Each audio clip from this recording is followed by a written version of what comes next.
Hello दोस्तों, तो आपका स्वागत है आपके अपने चैनल टेक्निकल स्टडी पॉइंट पे। और आज हम लेके आए हैं एक और रिक्रूटमेंट जो भारत सरकार और हिमाचल सरकार का दोनों संयुक्त उपक्रम है, उसके अंदर वैकेंसी आई हुई है। सो बेसिकली वो आपका SJVN है, सतलज जल विद्युत निगम लिमिटेड। सो ये जॉइंट वेंचर है गवर्नमेंट ऑफ इंडिया और गवर्नमेंट ऑफ हिमाचल प्रदेश का। और ये जो है आपका एक Navratna CPSE central public sector enterprises company है ना, और ministry of power government of India के अंदर ये काम करती है। सो इसमें देखेंगे टोटल नंबर ऑफ सीट कितने आए हैं। तो ऐसे में सीट बता देता हूँ कि 87 पोस्ट हैं, ये जो अलग अलग पोस्टों के लिए आई हुई है। उसके बाद जैसे देखेंगे एप्लीकेशन फ़ी लगेगा, कितना लगेगा, क्वालिफिकेशन क्या मांग रखा है, आपका सैलरी क्या आएगा, और लास्ट डेट जो है आपका फॉर्म भरने का उसका क्या रहेगा, ये सारे कुछ देखेंगे। जिसमें आपका ये चाहिए होगा, नोटिफिकेशन का ज़रूरत होगा, तो नोटिफिकेशन के लिए आपका टेक्निकल स्टडी पॉइंट है जो टेलीग्राम चैनल है, उस पर आप जुड़ के डाउनलोड कर सकते हो। जो फॉर्म भरने का लिंक है, रजिस्ट्रेशन लिंक, वो भी मैं डाल दूँगा उसी के अंदर। सो वहाँ से आप उस चीज़ों को डाउनलोड करके फिर आपका फॉर्म भरने का है तो आप उसको फॉर्म भर सकते हो। जिनको पढ़ना है नोटिफिकेशन, वो नोटिफिकेशन पढ़ने के लिए उसमें आप डाउनलोड कर सकते हो। टेक्निकल स्टडी पॉइंट का जो है आपका लिंक जो है यूट्यूब के प्रोफाइल में आपको मिल जाएगा, तो वहाँ से आप करके कनेक्ट हो सकते हो और वहाँ से आप जाके जुड़ भी सकते हो, क्योंकि इस तरह की इन्फॉर्मेशन लगातार आपको मिलती रहेगी, है ना। और बाकी वीडियो इन्फॉर्मेटिव लगेगा तो वीडियो को लाइक करेंगे, चैनल को सब्सक्राइब करेंगे, साथ ही अपने दोस्तों के साथ शेयर करना ना भूलेंगे, जिससे जो भी इस तरह की अपडेट आती है वो आपको लगातार मिलता रहेगा। तो हम देखते हैं वो नोटिफिकेशन को। सो ये हमारा फाइनल नोटिफिकेशन, इसमें आपका SJVN का लिखा हुआ है, जैसे पहले बता दिया मैंने, सतलज जल विद्युत निगम लिमिटेड। और ये भारत सरकार और गवर्नमेंट ऑफ हिमाचल प्रदेश के जो है जॉइंट वेंचर कंपनी है। और इस पर आपका दिया हुआ है, आपका एडवर्टीजमेंट नंबर ये है, और इसका वाकई कंपनी के बारे ये सारा कुछ लिखा हुआ है ना। ये हाइड्रो इलेक्ट्रिक पावर पे काम करती है बेसिकली।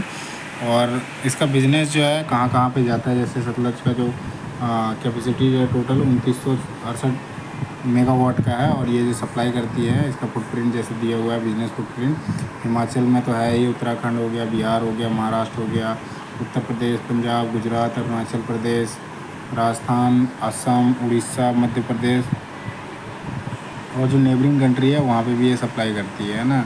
इसका साइट दिया हुआ है www.sjvn.nic.in, है ना। इसके प्रोजेक्ट बेसिकली अभी जो है हिमाचल के अंदर आए हुए हैं, उसके अंदर वैकेंसी आई हुई है। सो इसमें जैसे देखते हैं, सो पे सबसे पहले पे स्केल दिया हुआ है, इन्वॉल्वमेंट और अदर जो फाइनेंशियल बेनिफिट्स है उसके बारे में दे रखा है। सो यहाँ डेजिग्नेशन जो है लेवल है वर्कमैन ट्रेनिंग है, W3 का है। और जो पे स्केल लगता है IDA का होता है, IDA basically industrial dearness allowance करके होता है।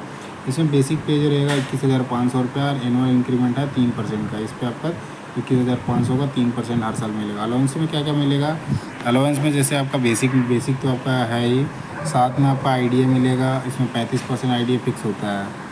उसके बाद आपका कैफेटेरिया का अलग से, कैफेटेरिया में ही वो आता है, दिन HRA आता है, देन आपका PF हो जाएगा, फिर कन्वेंसर रिम्बर्समेंट हो गया, लीव हो गया, परफॉर्मेंस रिलेटेड पे हो गया, मेडिकल फैसिलिटी, और जो भी चीज़ें एक्स्ट्रा हट क्या होगी वो भी सारी मिलेंगे, है ना।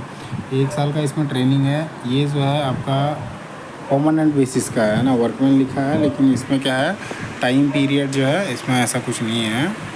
सो इसमें आपका ट्रेनिंग पीरियड जो है 1 साल का है। ट्रेनिंग कंप्लीट हो जाएगा, उसके बाद आपको रेगुलर कर दिया जाएगा, और हर साल जो है आपका 3% का इंक्रीमेंट मिलेगा। नंबर ऑफ पोस्ट में आते हैं, क्वालिफिकेशन में आते हैं। सो असिस्टेंट का आया हुआ है, असिस्टेंट में आपका BCom मांग रखा है, और 40 वर्ड पर मिनट टाइपिंग का होना चाहिए। जो आपका इसमें हिंदी इंग्लिश का लिख नहीं रखा है, तो मोस्टली आपका इंग्लिश का होगा, है ना। प्रोफिशिएंसी मतलब कंप्यूटर आपको MS ऑफिस में काम करने का आना चाहिए। इसमें सीट जो है आपका असिस्टेंट के लिए 10 पोस्टें हैं। देन आते हैं असिस्टेंट जो अकाउंट है उसके लिए 10 पोस्ट है। खाली असिस्टेंट के लिए जो है इसमें आपका किसी भी इससे आपका डिग्री होना चाहिए, ग्रेजुएशन किया हुआ होना चाहिए। और इसमें साफ साफ लिख रखा है इंग्लिश में आपका 30 वर्ड पर मिनट, और हिंदी में आपका 25 वर्ड पर मिनट टाइपिंग स्पीड होना चाहिए। इसके अंदर सीट जो है 15 सीटें हैं, बाकी कैटेगरी वाइज सीटें दे रखी है। उसके बाद ड्राइवर का है आपका 8 क्लास का है, वैलिड मोटर ड्राइविंग लाइसेंस और लाइट व्हीकल। इसमें टोटल सीटें जो है 15 सीटें हैं। उसके बाद आते हैं सो इलेक्ट्रीशियन की सीट जो है टोटल 20 सीट है। ITI चाहिए इलेक्ट्रीशियन से। फीटर का जो है 5 सीट है, ITI फीटर से हुआ होना चाहिए। टर्नर का है उसमें 2 सीट है। वेल्डर का है 5 सीट है।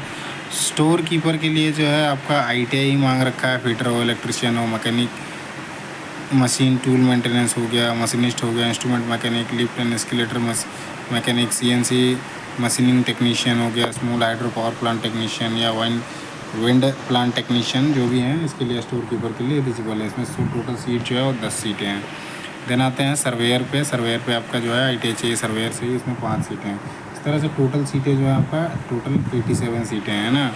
अब इसमें क्या क्या लिखा है कि आपका देखो ये क्या है, ये only domicile of Himachal Pradesh state will be eligible for above post. तो जो हिमाचल के लोग हैं ना उन्हीं के लिए ये वैकेंसी है, कोई बाहर के लोगों के लिए नहीं है। जो हिमाचल प्रदेश से बिलोंग करते हैं, जिनका डोमिसाइल वहाँ का है, मतलब स्थानीय निवासी वहाँ का बना हुआ है, वही इन पोस्टों के लिए फॉर्म को भर सकते हैं। तो इसमें ITI क्वालिफिकेशन तो आपका फुल टाइम रेगुलर कोर्स होना चाहिए, ITI जो भी आपने कर रखा है CBT या फिर NCBT से किया हुआ होना चाहिए। एसेंशियल क्वालिफिकेशन जो भी चीज़ें हैं वो आपका कंप्लीट होना चाहिए। इसमें लिखा है the candidate having score 50% more marks for ST/SC PWD category और 55% कैटेगरी विल बी एलिजिबल। मतलब आपके 50% जो है ना ST/SC और PWD कैटेगरी के लिए मार्क्स होने चाहिए और 55% जो दूसरे कैटेगरी के हैं उनके लिए इतना होना चाहिए। अब इसमें लिख रखा है 54.99 भी है ना, तब भी आप एलिजिबल नहीं, 55% मिनिमम होना ही चाहिए। आपका जो सेमेस्टर का है या ईयर का है, जो भी आपका कंसिडर्ड मार्कशीट होगा, वो चीज़ आपको डॉक्यूमेंट वेरिफिकेशन के टाइम पे सारा करना पड़ेगा। देन आते हैं हम यहाँ number of post reserve for PWD and identified disability. तो ये सारी चीज़ें लिख रखी है जो डिजेबिलिटी में आते हैं उनके लिए। एज एंड एज रिलैक्सेशन का है, सो अपर एज लिमिट जो है 30 ईयर का है। जो क्लोजिंग डेट दे रखा है उस डेट में अभी आगे आएंगे। क्लोजिंग डेट जो है 13 अक्टूबर तक लास्ट डेट है ना, उस डेट तक 30 तारीख। बाकी ST/SC कैटेगरी के लिए जो 5 साल मिलता है, OBC के लिए 3 साल, और जो PWD कैंडिडेट है उनके लिए 10 साल का मिलता है। बाकी कैटेगरी वाइज अलग से मिलता है, उसमें फिर 3 साल जुड़ जाएगा। OBC का, ST/SC है तो 5 साल जुड़ जाएगा उसमें। JNK के लिए दे रखा है 5 साल का इसमें रिलैक्सेशन है, जिसमें एक 1980 से लेकर 1989 के बीच में जो JNK में थे, उनका डोमिसाइल है वहाँ का, तो वो उनको 5 साल का मिलेगा। इसमें रिलैक्सेशन है ना। रिलैक्सेशन फॉर एक सर्विसमैन के जो हैं उनके लिए भी दे रखा है।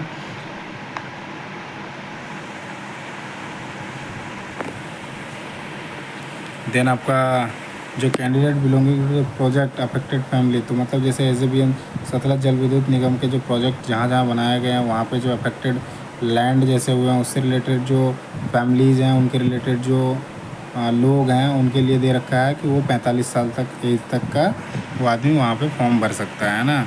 उसके बाद ले रखा है कि जो आपका एजेंसीज़ हैं उनके द्वारा अलग से रिलैक्सेशन दिया गया है, जो मतलब वहाँ से काम कर रहे हैं, जैसे SJVN में वहाँ से एजेंसी से जुड़े हुए हैं, तो उनके लिए भी 45 साल तक का दे रखा है। Document and it's verification. अब डॉक्यूमेंट पे आते हैं तो ST/SC OBC और EW सर्टिफिकेट का है, वो आपका प्रोसेस सबमिट, ये सारे डॉक्यूमेंट जो हैं जब वेरिफिकेशन होगा, जब ट्रैक टेस्ट के लिए जाओगे उस टाइम पे आपको सारे लेके जाना पड़ेगा, है ना। और PWD के लिए कम से कम 40% का होना ही चाहिए सर्टिफिकेट में। आपका जो भी सर्टिफिकेट, जैसे आपका OBC का हो गया या फिर OBC का ही जनरली 1 साल का होता है, बाकी सबका तो टाइम पीरियड नहीं होता है ना। और EWS का भी होता है, वो भी आपका 1 साल का होता है। सो कहीं कहीं किसी स्टेट में OBC का भी जो होता है ना, वो आपका मिलेगा कि लंबे टाइम तक एक बार बना दिया नहीं बनता है। बाकी ऑनलाइन अभी जितना प्रोसेस आया है उसमें आपका 1 साल का ही बनता है। सो इस चीज़ का भी थोड़ा ध्यान रखिएगा ना। तो लेटेस्ट मांग रखा है कि लेटेस्ट आपको चाहिए होगा नॉन क्रीमिलियर से। क्रीमिलियर जिसमें आ रहा है, जो क्रीमिलियर में आ रहा है वो आपका डायरेक्टली जनरल में काउंट हो जाएगा। आप फाइनल कंसोलिडेटेड मार्केट 5.4 में डॉक्यूमेंट वेरिफिकेशन जब जाएगा तो अपना जो रिज़ल्ट है ना, आपका कंसोलिडेटेड मार्कशीट जो है उसको भी आपको लेके जाना है। इसमें दे रखा है कि फाप candidate PAF candidate will have to produce certificate in this regard issue of competent authority revenue department panchayat and duly verified of concern SGBN office, ये आपका करने का है। बाकी ये डेप्लॉयड SGBN जो है ना वहाँ पे काम कर रहे हैं या रिलेटेड काम है तो उनको वहाँ से बनाना पड़ेगा। No request for extension of time of production respective certificate document beyond document verification. अब देखो किसी भी प्रकार का आपको समय नहीं मिलेगा अलग से कि आप डॉक्यूमेंट बनवाने के लिए जाएँ, तो पहले ही आप सारे डॉक्यूमेंट कंप्लीट बना के रखेंगे। अब सिलेक्शन प्रोसेस में देखते हैं जो वर्कमैन ट्रेनी है, जैसे इलेक्ट्रीशियन हो गया, फिटर हो गया, टर्नर हो गया, वेल्डर हो गया, स्टोर कीपर हो गया और सर्वेयर है, उनका जो है सिलेक्शन प्रोसेस का उसका लिख रखा है। जो आपका पेपर होगा वो CBT में होगा, कंप्यूटर बेस्ड टेस्ट होगा और इसमें आपका 50% मार्क्स जो है आपका जनरल ओबीसी जनरल और ईडब्ल्यूएस के लिए है। क्वालिफाइंग मार्क्स 40% मार्क्स जो है आपका एसटीएससी ओबीसी जो एनसीएल में आते हैं उनके लिए है। अब इसमें जैसे एग्ज़ाम आप लिख देते हो, उसके बाद क्या है ना, जो आप एग्ज़ाम में जो है डॉक्यूमेंट वेरिफिकेशन के लिए या स्किल टेस्ट के लिए एक सीट पे 3 लोगों को बुलाया जाएगा। एक सीट पे 3 लोगों को बुलाया जाएगा, 1:3 का है ना। देन आते हैं 6.2 में लिखा है कि workman trainee assist account driver assistant, जो अकाउंट है ड्राइवर के लिए और असिस्टेंट के लिए उनका भी है CBT है। उसमें 50% जो है मार्क्स आपका क्वालिफाइंग के लिए जनरल EWS के लिए है और 40% जो है आपका STSC PW BD और आपका OBC NCL में जो आते हैं उनके लिए है। इस पे भी आपका सेम है कि आप CBT क्रॉस कर देते हो, CBT आपका एग्ज़ाम कंप्लीट होता है, उसके बाद एक सीट पे 3 लोगों को, तो जितनी सीटें रहेंगी उसका 3 गुना बुलाया जाएगा आपको ट्रेड टेस्ट के लिए। अब जैसे ट्रेड टेस्ट में आते हैं, सो ट्रेड टेस्ट चल not any weightage of final merit थी, ये आपका क्वालिफाइंग इन नेचर है ना, तो आप खाली ये पास करने के लिए ट्रेड टेस्ट है। इसमें भी ट्रेड टेस्ट में देख रखा है कि 50% फॉर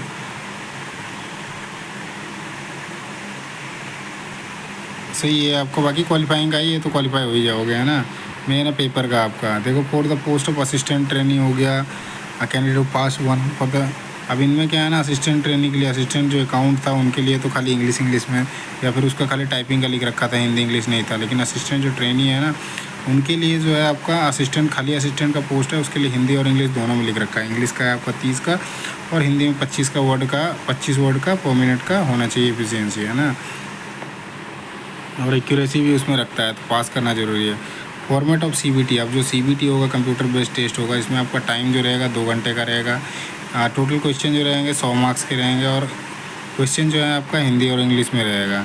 देन सिलेबस में आते हैं तो सिलेबस जो आपका रहेगा 80 मल्टीपल चॉइस क्वेश्चन, जो आपका रिलेवेंट ट्रेड है वहाँ से क्वेश्चन रहेगा, और बाकी जो सेक्शन 2 है उसमें 20 क्वेश्चन जो रहेंगे आपका इंग्लिश रहेगा, रीजनिंग रहेगा, मैथ रहेगा और जनरल नॉलेज अवेयरनेस सब मिला के रहेगा। मार्किंग में आते हैं, एक सही करते हो आप क्वेश्चन तो आपको 1 नंबर मिलेगा और इसमें किसी भी प्रकार का नेगेटिव मार्किंग नहीं है। इसमें लिखा हुआ है जो आपका दिव्यांग कैंडिडेट है उनके लिए 20 मिनट एक्स्ट्रा आपको टाइम मिलेगा, जो भी आपका गवर्नमेंट ऑफ इंडिया के अंदर रूल है उसके हिसाब से ही वो सारा कुछ कर रहा है।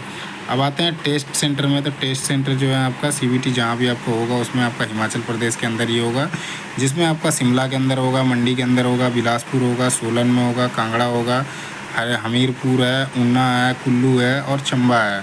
सो जैसे आपका फॉर्म वर्क गिरता है ना उसके हिसाब से सीट हो सकता है कि एक आध कम भी हो जाए, यदि ज़्यादा फॉर्म आती है तो अलग अलग जगहों पे बढ़ाया जाएगा, जितने दे रखे हैं सारे जगह पे आपको मिल जाएंगे। बाकी आप जब फॉर्म भरोगे ना तो ऑप्शन में 3-4 जगह का सेंटर भरने का 4-5 आएगा ही आएगा है ना, या हो सकता है सारे भी हो।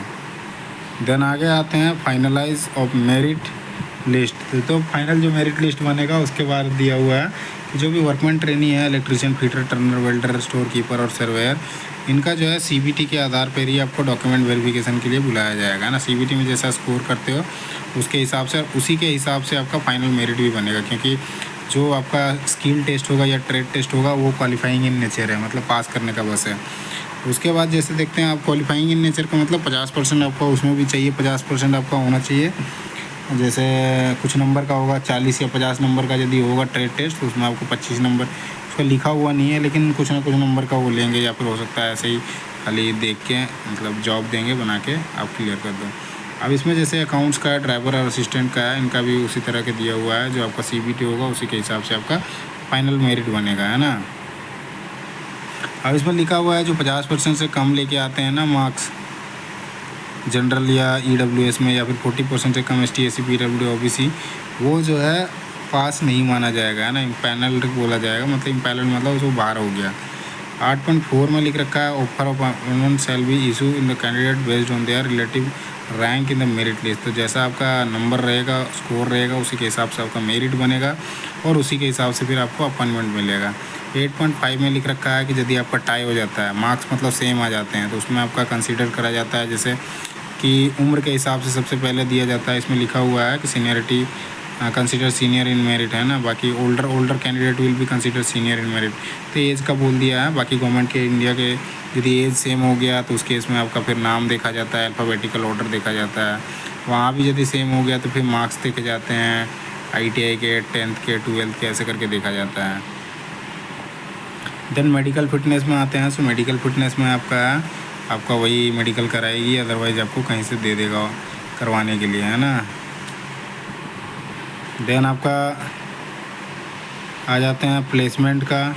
सो प्लेसमेंट जो है यहाँ पे, प्लेसमेंट आपका मतलब जहाँ पे आपको मिलेगा जॉब, काम के लिए भेजा जाएगा। तो आपका कहीं भी जहाँ भी इसका ऑफिस होगा वहाँ जॉब ट्रेनिंग चलेगा, देन आपको फिर फाइनली कर दिया जाएगा साइन, है ना। सर्विस एग्रीमेंट बॉन्ड, इसके अंदर बॉन्ड भी है, 2 लाख का बॉन्ड है। जो आपका जनरल EWS और OBC कैटेगरी में आते हैं उनके लिए 2 लाख का सर्विस एग्रीमेंट बॉन्ड है, और ये आपका जो रहेगा 3 साल तक रहेगा, है ना।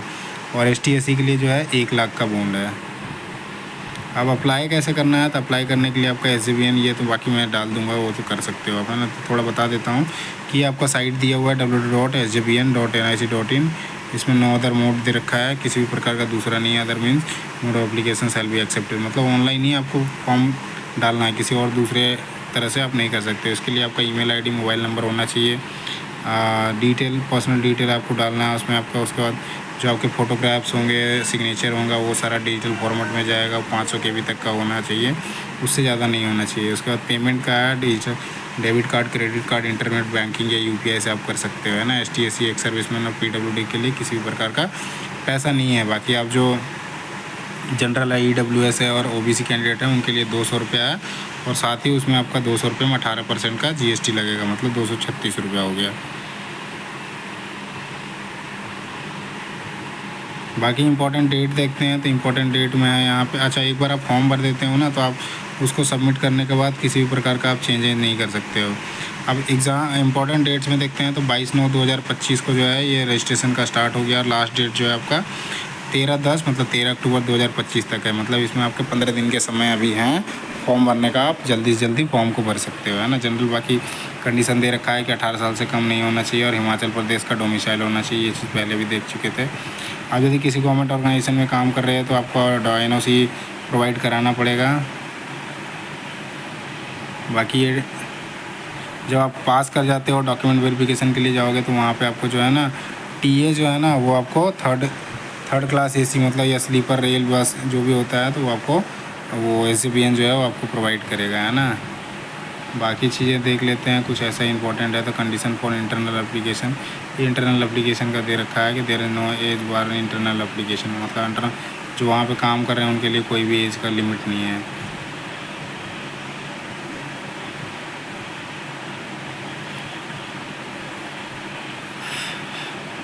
ये चीज़ जो इम्पोर्टेंट में दे रखा है कि आपका किसी भी दूसरे फ्रॉड केस में मत पड़ना, कि दूसरे लोग कहें कि मैं लगा दूंगा आपका नौकरी तो आप मुझे पैसे वैसे का, वैसा वाला कोई नहीं।